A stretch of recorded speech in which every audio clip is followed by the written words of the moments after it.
Buen día, soy el maestro Juan Carlos Victorio Domínguez, catedrático en la Facultad de Contaduría y Administración de la UNAM y actualmente articulista en revistas especializadas en tema fiscal.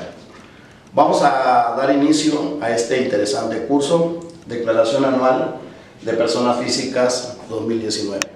Vamos a hacer un análisis práctico con cédulas, vamos a llenar el actual sistema de presentación de declaración anual de personas físicas, analizando cada campos que básicamente la autoridad está fiscalizando. Bueno, antes que nada quiero agradecer a la Academia Fiscal Mexicana, al Colegio de Especialistas Fiscales AC, en especial a la actual presidenta, Delia Tapia Reynoso, por la invitación a este interesante curso.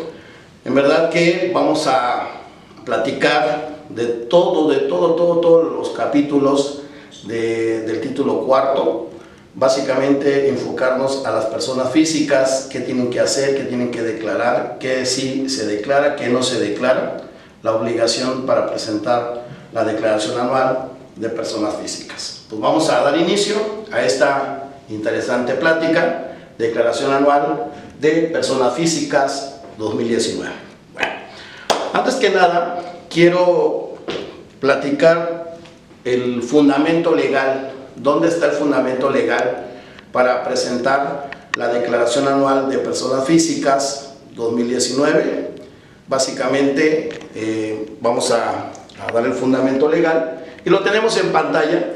Artículo 150, primer párrafo de la Ley de Renta. Es importantísimo tener el fundamento legal de la obligación de presentar esta declaración. Una de las obligaciones de las personas físicas, básicamente, aquí la primera pregunta que nos surge: ¿quiénes están obligados a presentar esta declaración anual?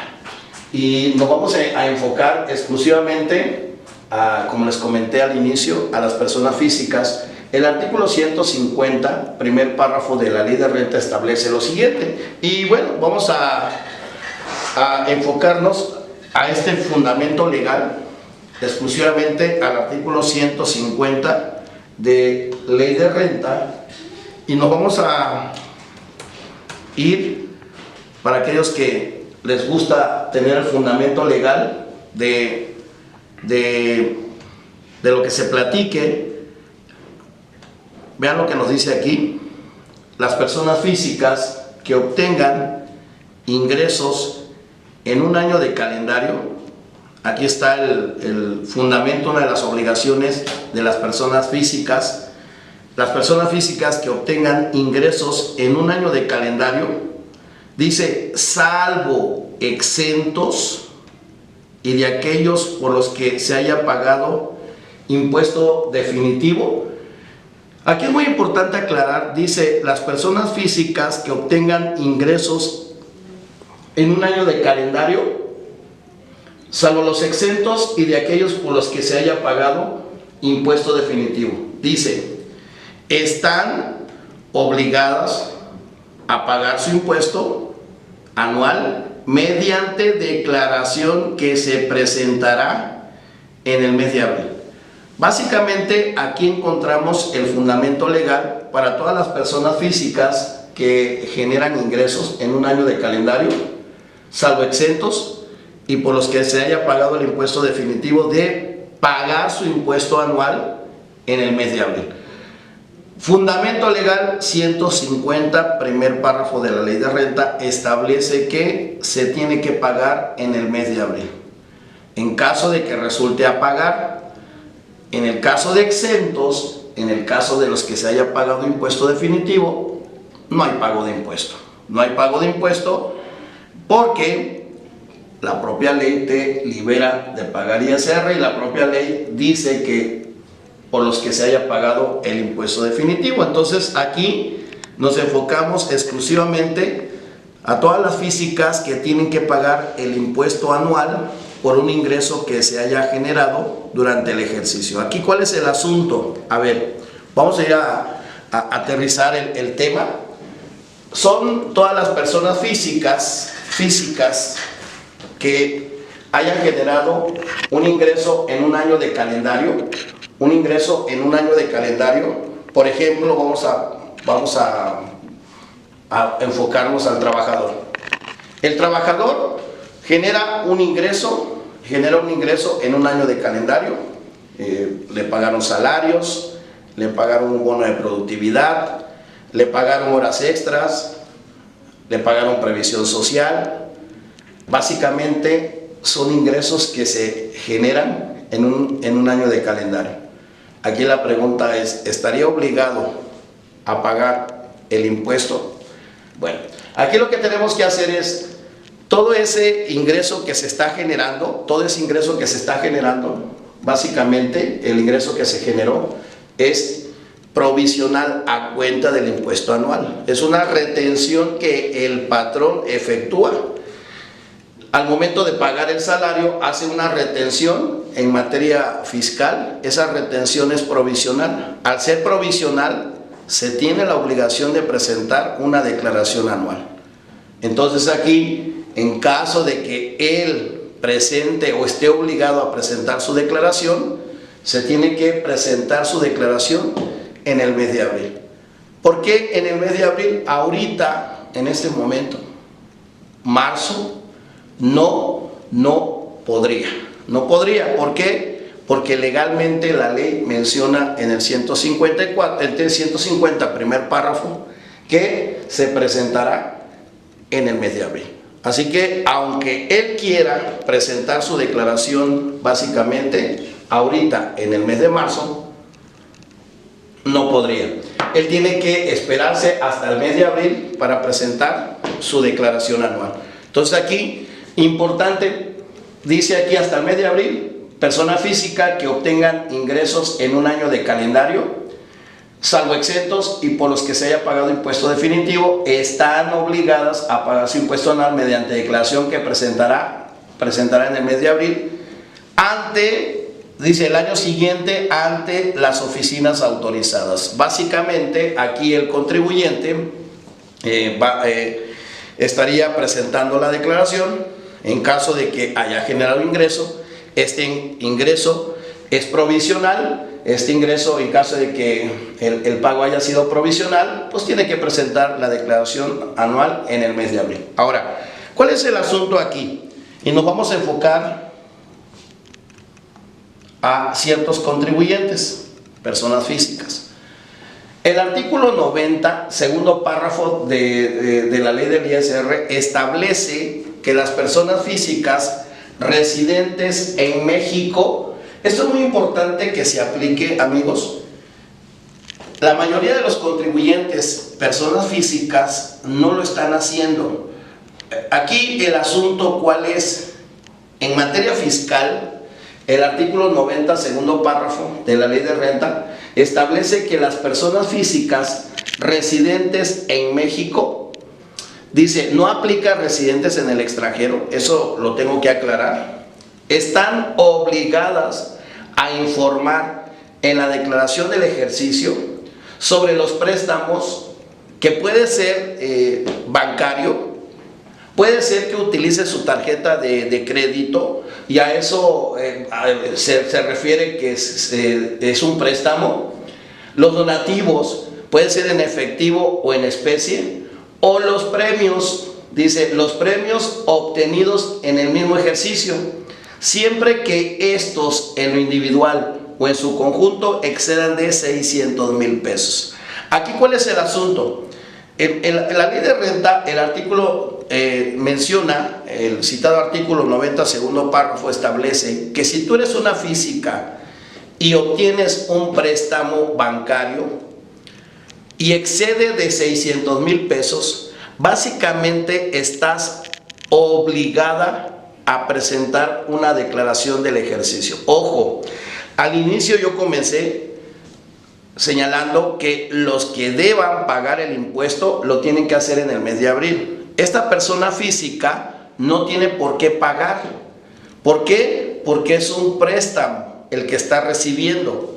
Sin embargo, el artículo 90, segundo párrafo, establece que si esta persona física que es residente en México recibe un préstamo bancario y este excede de 600,000 pesos, tiene la obligación de presentar una declaración del ejercicio. Esto es muy importante recalcar, y no solamente el préstamo, un donativo que reciba de papá, un donativo que reciba entre esposos, donativos entre esposos, un donativo que reciba de su hijo, todo línea recta, un donativo en efectivo o ya sea en especie y exceda de 600,000 pesos, lo tiene que declarar, tiene que presentar declaración del ejercicio. Si recibe un premio, también, y esto lo tengo que aclarar, de manera individual o de manera conjunta. Ejemplo, recibe un préstamo 300,000 pesos, un donativo 300,000 pesos. De manera individual no se tiene obligación de presentar declaración del ejercicio porque no excede de manera individual los 600,000 pesos. Pero la suma, en este caso el préstamo 300,000 pesos más un donativo de 300,000, bueno, aquí no excede, son 600,000 pesos la suma total. Si recibiera un premio de 100,000 pesos, básicamente la suma serían 700,000 pesos. La suma excede de 600,000, por lo tanto tiene que informar. De manera individual no lo tendría que hacer porque no excede de 600,000 como tal. Aquí el asunto, ¿cuál sería? Que en materia fiscal, al sumar los tres conceptos, básicamente estaría obligado, pero de manera individual no estaría obligado. Ahora, yo les preguntaría, oye, ¿y por qué tiene obligación? No tiene dividendos, no tiene salarios, porque la propia ley de renta en su artículo 90, segundo párrafo, establece que todas las físicas, y aquí tengo que aclarar, estén registradas en Hacienda o no estén registradas en Hacienda, lo tienen que declarar. Esto lo tengo que recalcar porque hay muchas físicas que acuden al banco para solicitar préstamos de manera individual, o sea, para construcción de su casa habitación, y puede pasar que no tenga un registro ante Hacienda, puede pasar en la práctica, y que no tenga actividades empresariales, que no tenga honorarios, que no tenga dividendos. En materia fiscal, el artículo 90, segundo párrafo de la ley del ISR propiamente, establece que todas las físicas que sean residentes en México, por el hecho de tener un préstamo y que este exceda de 600,000, lo tienen que hacer. Entonces aquí muchos están con la idea de que solamente los que, primero, que estén registrados en Hacienda, segundo, que tengan algún régimen ante Hacienda, un régimen fiscal. Hay otra idea que se tiene, si das facturas también, no va por ahí, ni de facturas, ni de régimen fiscal, ni si estoy registrado en Hacienda. No, la obligación hay que primero enfocarnos al 90, segundo párrafo de la ley del ISR. Dice, es un donativo, es un préstamo, es un premio, de manera individual o en conjunto excede de 600,000, lo tienes que hacer. Tienes que básicamente declarar. Ojo, no pagas, no vas a pagar, únicamente vas a informar en la declaración del ejercicio. Entonces, aclarando este punto, por favor, consideren que uno de honorarios puede tener uno de estos conceptos y que tiene que informar. Consideren que uno de actividad empresarial tenga algún préstamo, tenga un donativo o tenga un premio, y que de manera individual o de manera conjunta exceda de 600,000, lo tiene que informar. Entonces tengo que recalcar y tengo que mencionar este artículo porque en la práctica muchas físicas omiten el declarar este tipo de conceptos: préstamo, donativo y premio. Bueno, pasamos al siguiente fundamento legal, 150, tercer párrafo de la ley del ISR. Vean qué establece. Establece que en la declaración a que se refiere el primer párrafo del citado artículo, los contribuyentes que en el ejercicio que se declara hayan obtenido ingresos totales, aquí está, otro fundamento muy importante en materia fiscal. Dice, los contribuyentes que en el ejercicio que se declara hayan obtenido ingresos totales, señores. ¿Qué significa? Cuando dice totales, incluye los exentos. Entonces aquí, ¿qué va a pasar? Imagínate una persona física que únicamente tiene ingresos exentos, únicamente en el ejercicio. Y por ejemplo, una física que vende su casa habitación. Vendo mi casa habitación de Infonavit, 1,000,000 de pesos. En materia fiscal, cumpliendo requisitos de renta, si las cumple, estará totalmente exenta de pagar el impuesto. En materia de IVA, está exenta la operación, no lleva IVA como tal. Pero vean lo que dice, incluyendo aquellos por los que no se esté obligado al pago de este impuesto y por los que se pagó el impuesto definitivo superiores a 500,000 pesos, deben declarar la totalidad de sus ingresos. Aquí está otro fundamento legal para aquellas físicas que tienen ingresos totales, incluyendo exentos, y que rebasen de 500,000, lo tienen que declarar. El ejemplo, yo les comenté, la venta de una casa habitación. Soy persona física, enajeno mi casa habitación en 1,000,000 de pesos. En la práctica, muchas personas físicas se quedan con la idea de que no tienen que declarar. Esta persona física, al momento de vender su casa habitación, le hacen el depósito a su cuenta bancaria, se hace ante notario, se formaliza la operación ante notario, ella recibe 1,000,000 de pesos en su cuenta bancaria, la autoridad le puede requerir la presentación de la declaración del ejercicio. Vean lo que nos dice, incluidos aquellos por los que no se esté obligado al pago de este impuesto, en los términos de las fracciones 17, 19, inciso A, y 22 del artículo 93 de esta ley, y por los que se haya pagado impuesto definitivo en los términos del artículo 138 de la ley de renta. ¿Qué significa? Significa que aquí dice incluido a la venta de la casa habitación. Dice en los términos de las fracciones 19, inciso A. Ahí está la venta de la casa habitación, lo tenemos en pantalla, tenemos el fundamento legal, en donde nos dice fracciones o fracción 19, inciso A de la ley de renta, que sería la venta de la casa habitación. En la fracción 17 del artículo 93 sería viáticos, y la 22 del artículo 93 sería una herencia. Entonces, ¿qué va a pasar? Que aquí lo tenemos, dice, uno que recibe una herencia. Yo soy una persona física, recibí 3,000,000 de pesos en mi cuenta bancaria de una herencia. Es el único ingreso, no tengo otro, no tengo régimen fiscal, no tengo otra actividad económica, únicamente recibo la herencia. La herencia, si rebasa de 500,000 pesos, tengo la obligación de declarar. Ojo, no estoy tocando el tema de pagar, no estoy diciendo que tiene que pagar. La obligación es informar en la declaración del ejercicio.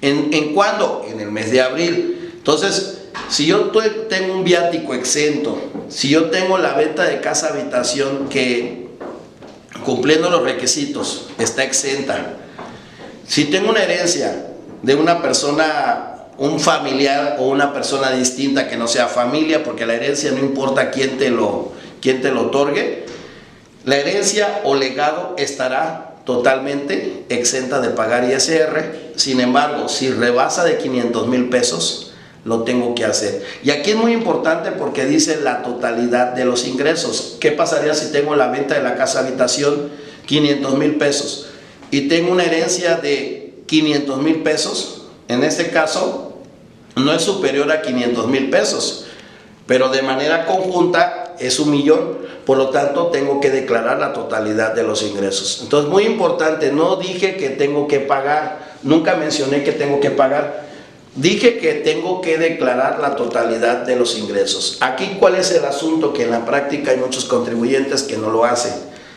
¿Cuántas veces han tenido a una física, haya recibido una herencia, vendió generalmente se da mucho la venta de la casa habitación. Hay que tener mucho cuidado aquí, amigos, en el sentido de que por el hecho de estar exento no significa que no tengas que declarar. Queda claro, no vas a pagar. Sí, el asunto cuál es que puedes estar obligado a informar, a declarar. Entonces, por favor, ahorita que estamos en épocas de declaraciones anuales de personas físicas, vencimiento mes de abril. Cuando comento vencimiento mes de abril, ojo, estoy comentando que en materia fiscal estoy diciendo que tengo que declarar. O sea, no estoy diciendo que tengo que pagar. Vencimiento mes de abril. Entonces, ¿qué tengo que hacer ahorita? A ver, las físicas, todas las físicas que generan ingresos en el ejercicio, tienen que ver qué tipo de operaciones están realizando. Por favor, esta es una recomendación que yo les doy. Sobre todo, todas las físicas generan ingresos. Muchas físicas están generando ingresos y no lo están declarando. Una forma de saber si estoy generando ingresos y analizar cada ingreso del origen es los estados de cuenta bancarios. ¿Qué necesito yo como asesor fiscal, como contador, como profesionista de la materia? Solicitarle a mi cliente, persona física, en materia fiscal, solicitarle a los clientes los estados de cuenta bancarios. Y aquí el asunto en la práctica es que no quieren. Generalmente la física dice, ¿para qué quieres la cuenta bancaria? Ah, es que la necesito porque quiero verificar todos los ingresos que estás generando. Y aquí viene el tema, es que tengo mi cuenta personal. En materia fiscal no hay cuenta personal. Todo depósito en una cuenta bancaria se puede tomar como base para pagar el ISR. Entonces, recomendación, comentar, física, me tienes que proporcionar los estados de cuenta bancarios. ¿Para qué? Para que yo verifique el origen de ese dinero, verifique el origen del ingreso, de dónde viene, cuál es el motivo de ese depósito bancario. Si está declarado, no hay problema. En pago provisional, en la declaración del ejercicio, no pasa nada, o vía retención. Aquí el asunto es que en los estados de cuenta podemos encontrar depósitos que no se están declarando y en ocasiones las físicas no me lo informan. Yo como profesionista de la materia, yo no tengo conocimiento de ese depósito porque esa cuenta bancaria no la tengo. Mi obligación como asesor, mi obligación como profesionista de la materia es: necesito tus estados de cuenta bancarios. Con base a esa información yo voy a procesar la información a fin de presentar tu declaración del ejercicio. Recuerden que la obligación se llama declaración del ejercicio, es decir, declarar. Vamos a declarar todas las operaciones. Por ejemplo, en pantalla tenemos que es una persona física que tiene una pensión alimenticia, una persona física con una pensión alimenticia, vean, dice superior a 500,000 pesos. Se pudiera pensar que esta persona física no tiene obligación de presentar declaración del ejercicio. Sí, se pudiera, pero ¿qué crees? En materia fiscal, esta pensión alimenticia está exenta de pagar ISR, me queda claro, está exenta de pagar ISR.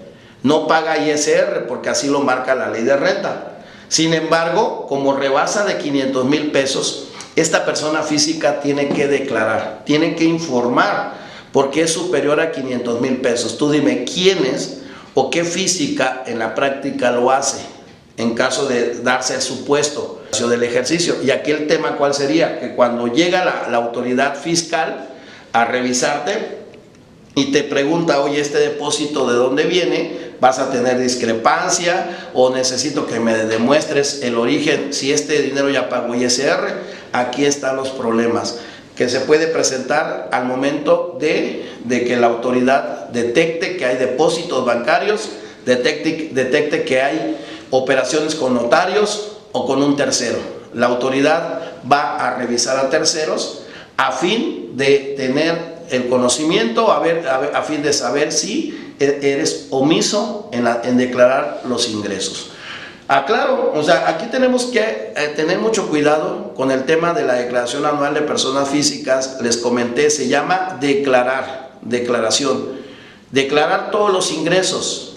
Por favor, aquí cada ingreso hay que revisarlo con lupa. Cada ingreso de la persona física hay que revisarlo. ¿Por qué? Porque hay ingresos que no se declaran, porque no son ingresos. Hay ingresos que sí lo son, pero que están exentos de pagar ISR. Hay que revisar el tema, si no rebasa de 500,000 pesos, o en su caso, en el caso de que mencionábamos un préstamo, un donativo, un premio, si no rebasa de 600,000 pesos, el tener que informar. O sea, yo no digo aquí no pagas, simplemente hay que declarar. Te voy a poner otro caso. Es una física que recibe una indemnización de una persona moral. Una física recibe una indemnización de una persona moral por una demanda. Resulta que esta física demandó a la moral. Demandó a la moral, que es un hospital. Básicamente la física quedó mal de una operación. Viene la persona, demanda a la persona moral al hospital, y la física gana el juicio.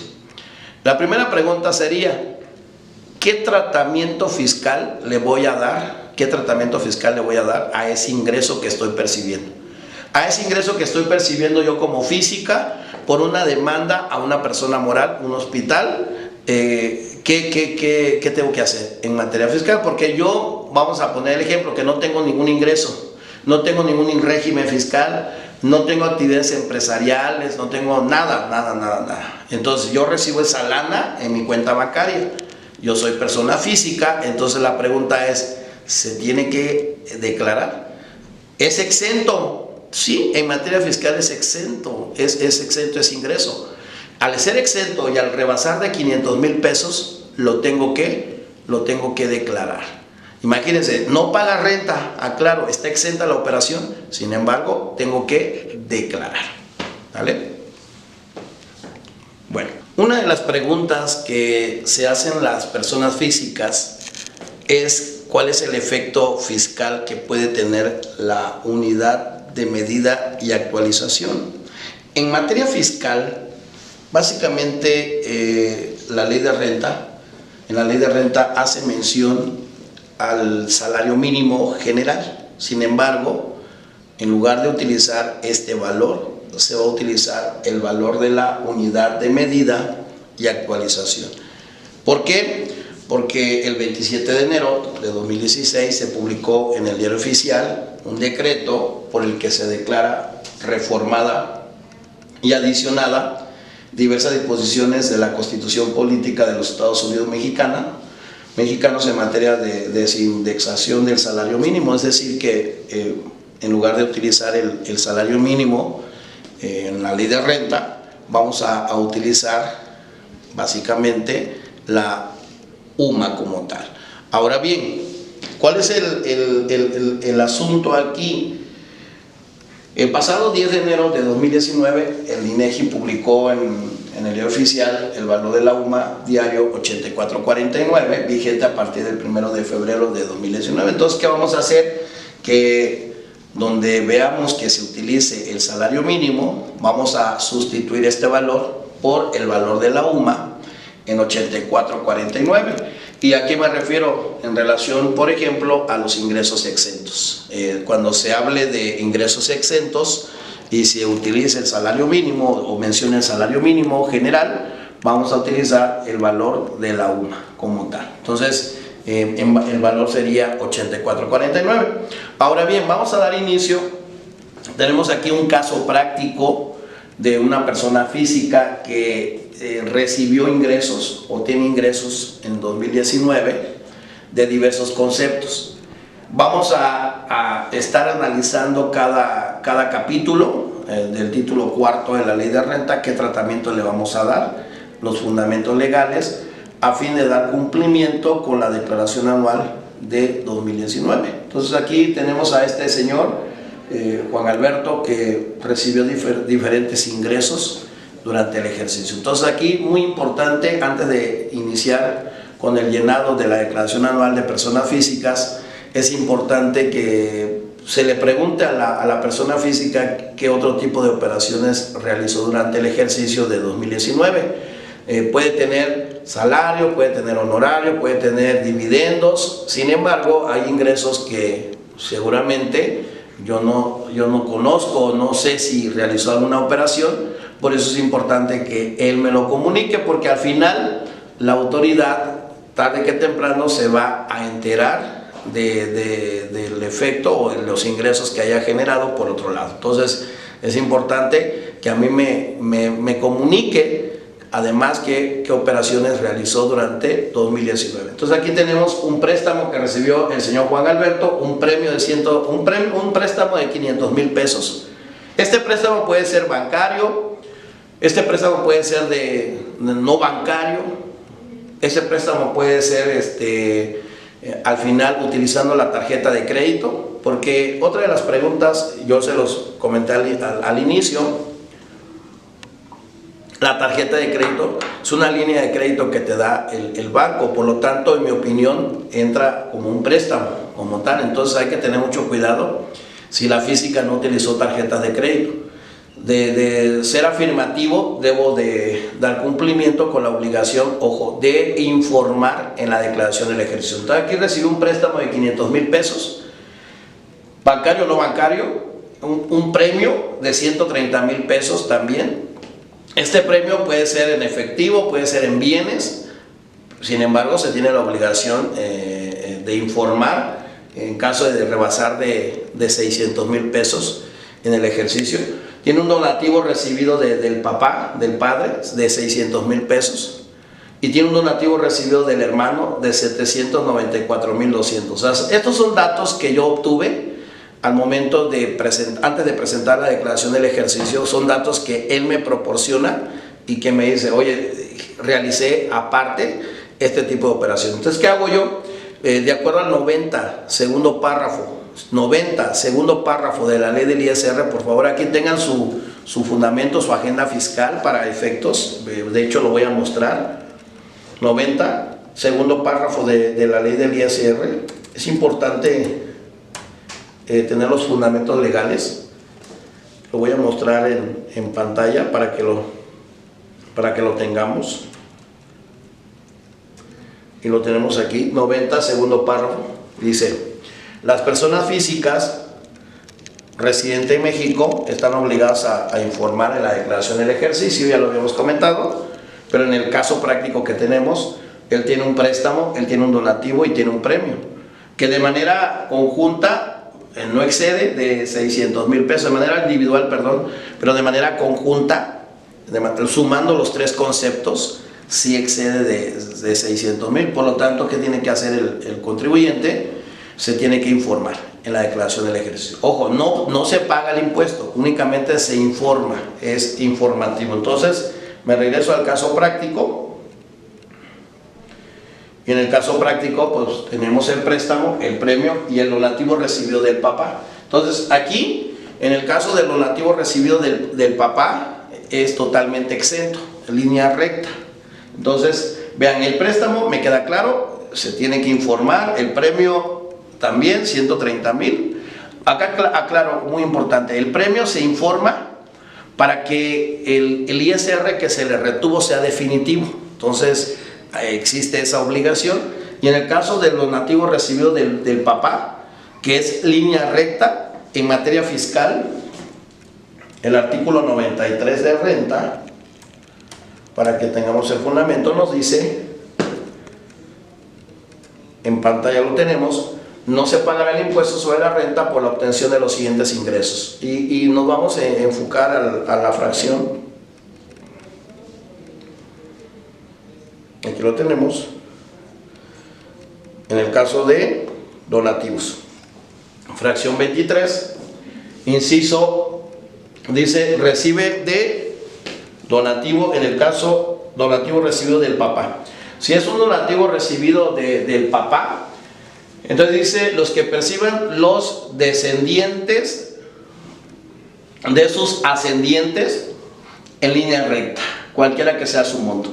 Aquí está el fundamento legal. en 93, fracción 23, inciso A, dice, entre esposos estará totalmente exenta de pagar ISR, entre esposos. Los que perciban los descendiente que sería en este caso el hijo, de sus ascendientes en línea recta, cualquiera que sea su monto. Entonces aquí estamos hablando de que el hijo recibe del papá. Entonces, como recibe del papá y es línea recta, cualquiera que sea el monto estará totalmente exenta de pagar ISR. Entonces aquí el caso que tenemos es este. El caso que tenemos es un donativo recibido del papá, 600,000 pesos. Al ser recibido del papá, es un ascendiente, por lo tanto, aplica la exención. Entonces no pago renta por el donativo. El préstamo, ya quedamos, el préstamo son 500,000 pesos. No es ingreso, pero se tiene que informar porque ya de manera conjunta excede de 600,000 pesos el préstamo más el donativo. Y el premio, en el caso del premio, que son 130,000 pesos en el ejemplo, nos vamos al capítulo de premios. Y muy importante estos fundamentos legales a efecto de no declarar, de no pagar el impuesto, únicamente declarar. Tenemos aquí el artículo que es el fundamento legal, para que lo anoten por favor, 138, aquí está, 138 está en pantalla, tercer párrafo, 138, 1, 2, 3, y nos dice el 138 de la ley de renta, dice que el impuesto que resulte conforme, tercer párrafo, 138, tercer párrafo de la ley de renta, el impuesto que resulte conforme a este artículo, ahí está, será retenido por la persona que haga los pagos y se considera como pago definitivo. Ahí está.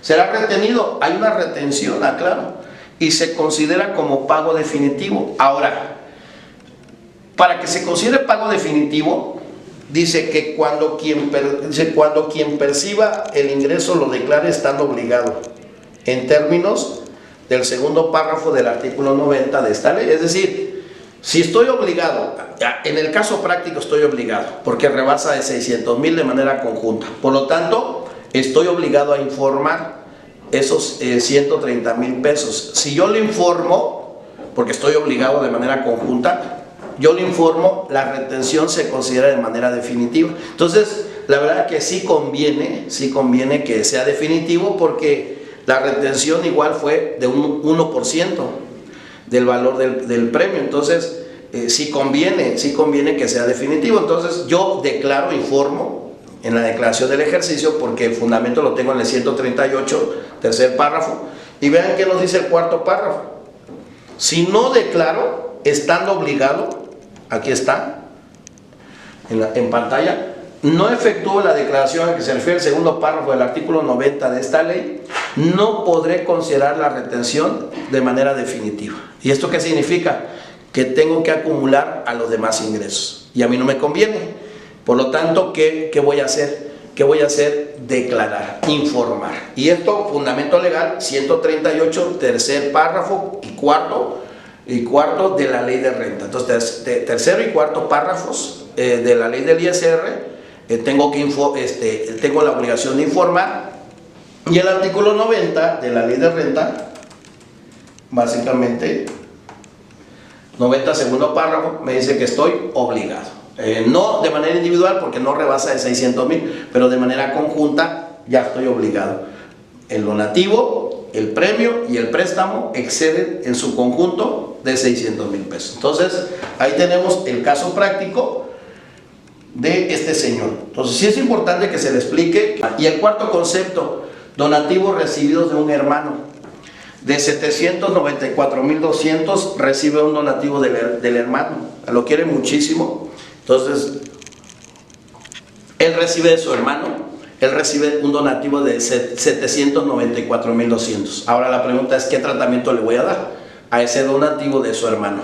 Si yo me voy a la ley de renta, artículo 93 de ISR otra vez, fracción, vamos a poner el fundamento, 93 fracción De nuevo vamos al fundamento de donativo, fracción 23, inciso C, nos señala los demás donativos. Entonces, ¿aquí qué pasa? Dice demás donativos, aquí está. Ahí entraría el hermano, porque al no ser línea recta, el hermano no es línea recta, por ende ya no aplica el totalmente exento. O sea, ya habrá una parte, si excede los límites, habrá una parte que va a pagar ISR. Entonces aquí dice que no exceda de 3 sumas. Otra vez, ¿recuerdas que te dije el efecto fiscal de la UMA en renta en lugar de utilizar el salario mínimo? Porque aquí menciona no exceda de 3 veces el salario mínimo general del área geográfica del contribuyente elevado al año. Ya no, utilizamos el valor de la UMA. Entonces aquí es donde entra la UMA.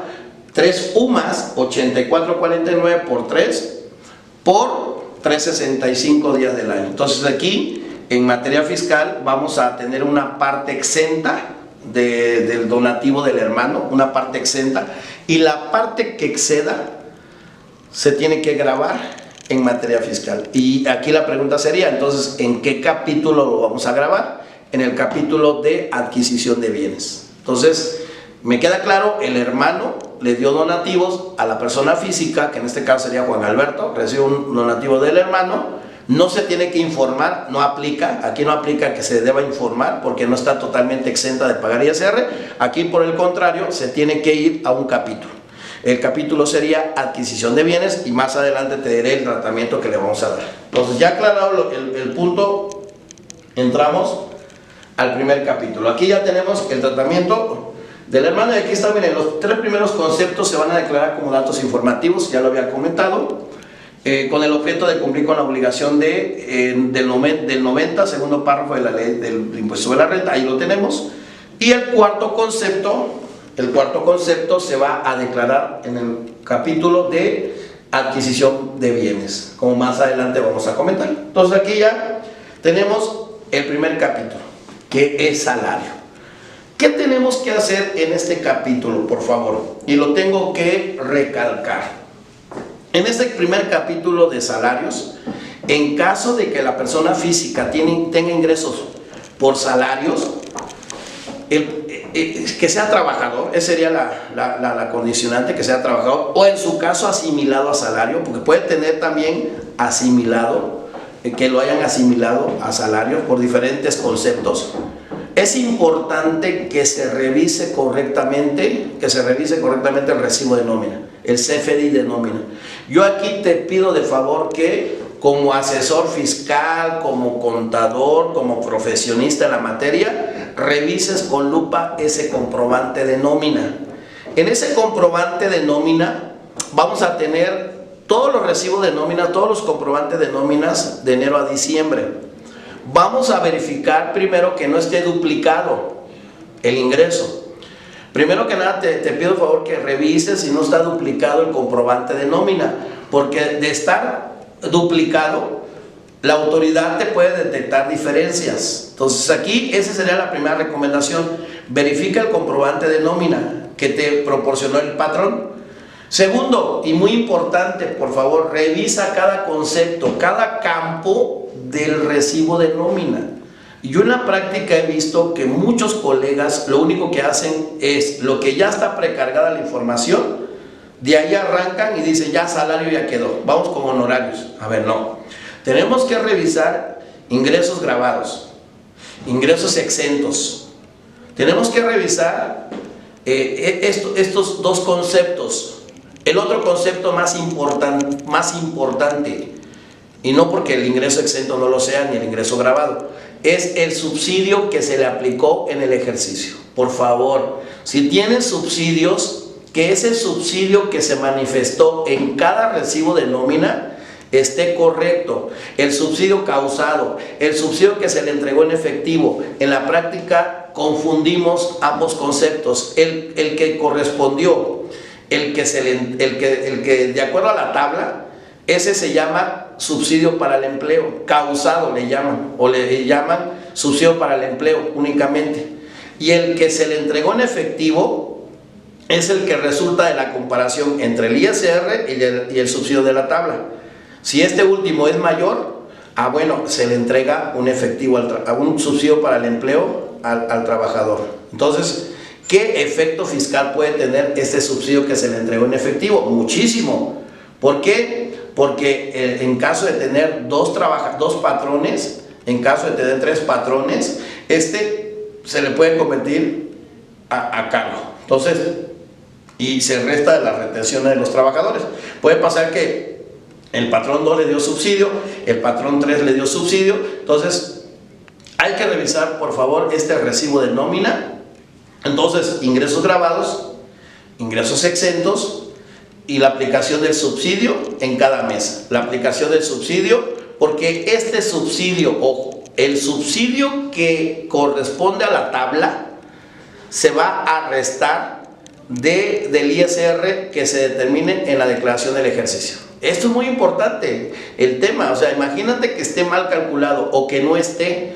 Entonces, este subsidio, el de la tabla, lo podemos restar contra el ISR que se determine en la declaración del ejercicio. Entonces, de ahí la importancia, básicamente, de poner bien estos datos. Ahora, aquí tenemos, en el caso práctico, yo les puse aquí un recibo de nómina con todos los conceptos exentos y grabados, patrón 1 y patrón 2.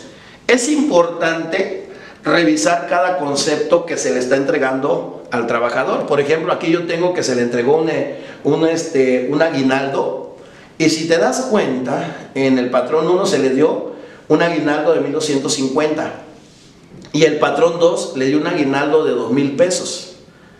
Si tú te das cuenta, cada patrón aplicó el exento, es decir, 30 UMAS, por lo tanto no excede y por ende está exento en el patrón 1. El patrón 2, 30 UMAS, 2,000 pesos, no excede el valor mensual. El 30 UMAS, al 30 UMAS, en este caso, no excede el aguinaldo que se le está entregando. Son 2,000 pesos que se le dio de aguinaldo en el caso práctico. Entonces, como le di 2,000 pesos, patrón 2, le dio 2,000 pesos, no excede 30 UMAS al mes, 30, en este caso 84.49 por 30, no excede, por ende está exento. Pero te das cuenta, aquí hay un detalle en la declaración del ejercicio, porque al sumar los dos ingresos, el aguinaldo, ya no puedo aplicar ni 30 ni 30, ya tengo que aplicar uno solo. O sea, es decir, el exento va por ejercicio. Dice la ley de renta, en el caso de la gratificación, el caso del aguinaldo, se tiene exento 30 UMAS, ojo, 30 UMAS al mes, 30 UMAS, 30 por 84.49. Es lo único que tienes de exento. Aquí tengo 2 patrones, aquí tengo 2 que me entregaron aguinaldo. Por lo tanto, ¿qué tengo que hacer? Limitar la exención. Así que vamos a tener una parte grabada. De manera individual no se tiene, pero de manera conjunta ya lo tengo. Entonces tengo que checar ese tipo de conceptos. El viático, otra vez, si el viático está totalmente exento y rebasa de 600,000 también, que se tenga cuidado que 500,000 pesos, perdón, son 500,000, 150, tercer párrafo de la ley de renta. Recuerdan que lo vimos, los viáticos que están exentos, que se deban informar en la declaración del ejercicio, 500,000 arriba. Entonces, el total de ingresos, si el total de ingresos se está excediendo, el total de ingresos se excede, básicamente tengo la obligación de informar esos viáticos. ¿Qué más tengo? Tiempo extraordinario. Tengo también prima vacacional. La prima vacacional únicamente tengo un valor de la unidad de medida de actualización, una UMA, que en este caso tenemos aquí la prima vacacional. Bueno, la prima vacacional, aclaro, son 15 UMAS, exentos, o sea, 84.49 por 15. Y aquí tenemos una prima vacacional de 149.43 en el patrón 1. Por lo tanto, estará totalmente exenta de pagar ISR. Otra vez, aclaro, esa prima vacacional va por ejercicio.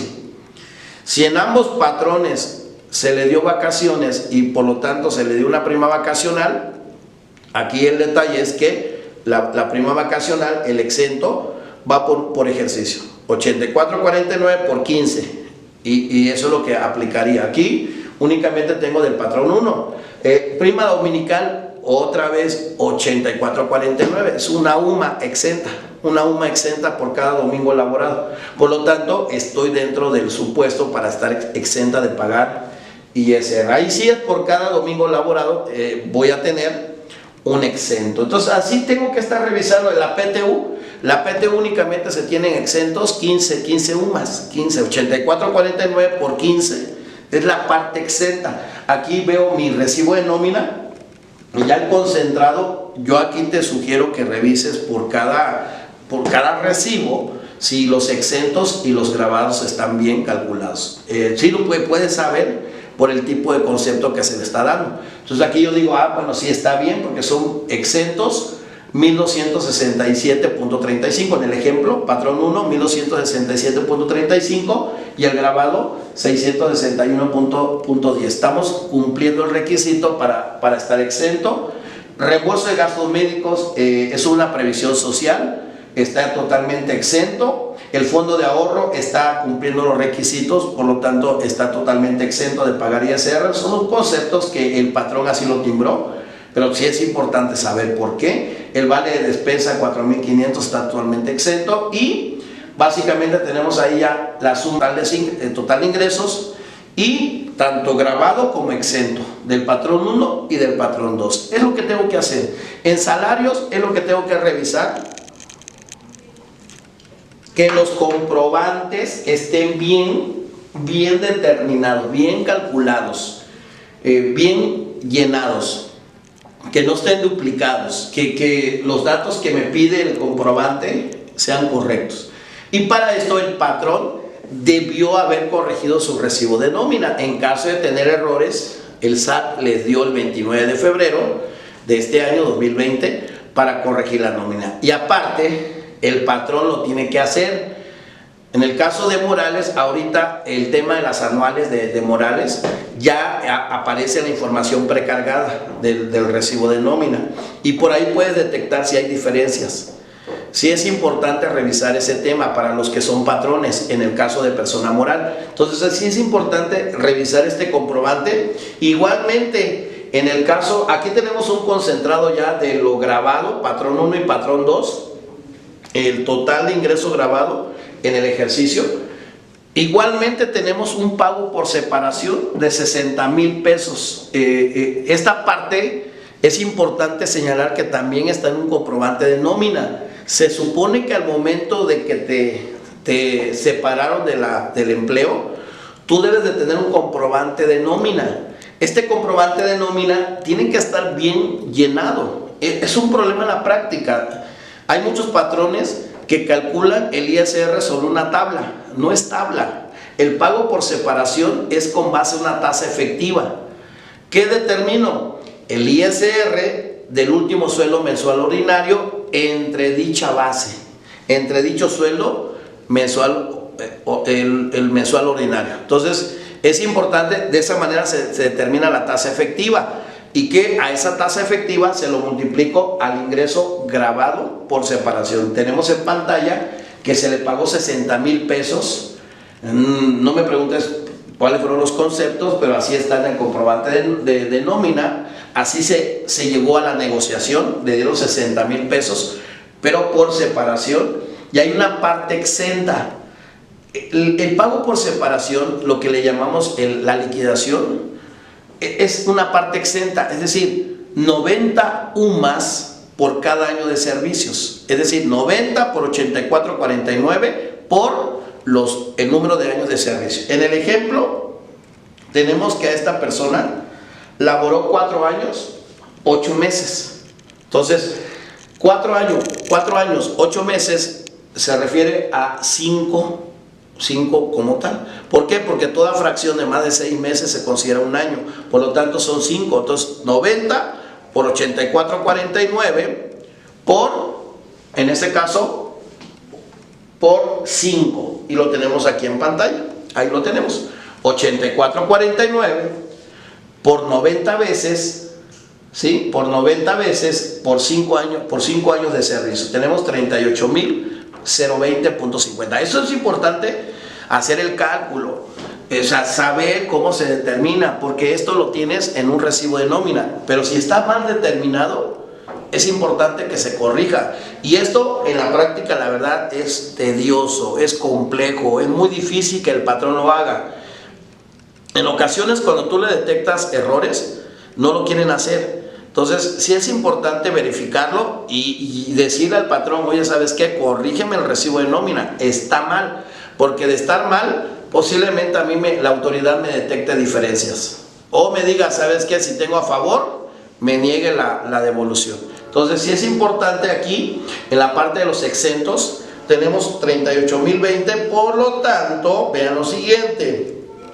En el ejemplo, 60,000 menos exento, 38,020.50, tenemos un pago por separación grabado de 21,979.50. Ahí está el grabado, esa es la parte grabada, 21. Sin embargo, a ese concepto le voy a restar el último sueldo mensual ordinario para que me dé el ingreso no acumulable por separación. Ahí está, de 6,979.50. ¿Qué significa?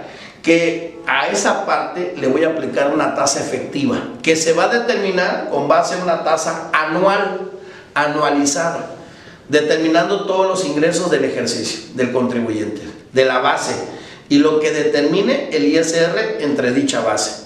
Pero ya tenemos que esperar hasta que termine, en este caso, todos los ingresos del ejercicio. Y es como se determina, en este caso, el ISR por ese ingreso no acumulable por separación. Y finalmente, el ingreso acumulable por separación, que en el ejemplo sería el último sueldo mensual ordinario, que son 15,000 pesos en el ejemplo, se tiene que sumar a los demás ingresos. Bueno.